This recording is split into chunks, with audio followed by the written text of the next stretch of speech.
شروع اللہ کے نام سے جو بڑا مہربان اور بار بار رحم کرنے والا ہے۔ ان فرشتوں کی قسم جو جوڑ جوڑ میں ڈوب کر گھسیٹ کر جان نکال لیتے ہیں، اور ان کی قسم جو مومنوں کی جان آسانی سے نکالتے ہیں۔ تیزی سے تیرتے ہوئے اڑنے والوں کی قسم، حکم پر دوڑ کر آگے بڑھنے والوں کی قسم، دنیا کے کاموں کا انتظام کرتے ہیں تدبیر سے۔ جس دن ایسا زلزلہ آئے گا کہ ہر چیز کانپنے لگے گی، اس کے پیچھے لگاتار جھٹکے آتے رہیں گے۔ اس دن دل خوفزدہ ہو رہے ہوں گے، آنکھیں ہیبت سے خوفناک ہو جائیں گی۔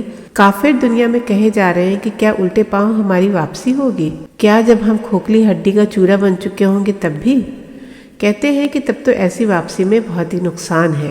وہ تو بس ایک ڈراؤنی آواز ہوگی، بس ایک حشر کے میدان میں سب کے سب اکٹھا ہو جائیں گے۔ کیا تم کو موسیٰ کا حال معلوم ہوا ہے جب ان کے رب نے ان کو طوٰ نام کی ایک پاک وادی میں آواز دی، حکم دیا کہ موسیٰ تم فرعون کی طرف جاؤ، وہ بہت ہی شرارت پر اتر آیا ہے۔ اس سے کہو کہ کیا تو پسند کرے گا کہ تجھے پاک صاف ہونے کی طرف رہنمائی ملے، اور تجھے تیرے رب کی طرف سے راہ بتاؤں کہ اس کے خوف سے تیرا دل پگھل جائے۔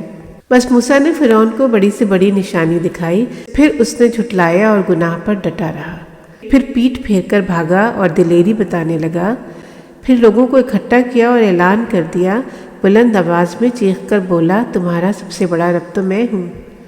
پھر اللہ نے اسے دنیا اور آخرت کے عبرتناک عذاب میں پکڑ لیا۔ جس کو اللہ کا خوف ہو اس کے لیے اس قصے میں بڑی نصیحت ہے۔ کیا تم کو پیدا کرنا بڑی بات ہے، یا آسمان کو جس کو اللہ نے بنایا؟ اس کی چھت کو اونچا کیا اور اسے بنا سنوار دیا، اور اللہ نے رات تاریک بنائی اور دن کو دھوپ سے روشن کر دیا۔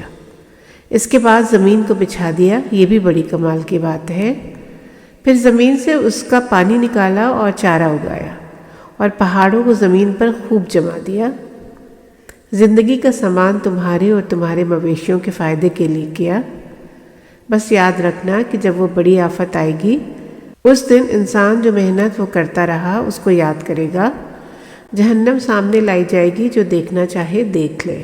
بس جس نے شرارت کی ہوگی اور دنیا کی زندگی کا اصل قبول کر رکھا ہوگا، تو بے شک اس کا ٹھکانہ جہنم ہوگا۔ اور جو اپنے رب کے سامنے کھڑا ہونے سے ڈرتا رہا اور اس نے اپنے آپ کو منمانی کرنے سے روک لیا، تو بے شک اس کی جگہ جنت میں خاص ہو گئی۔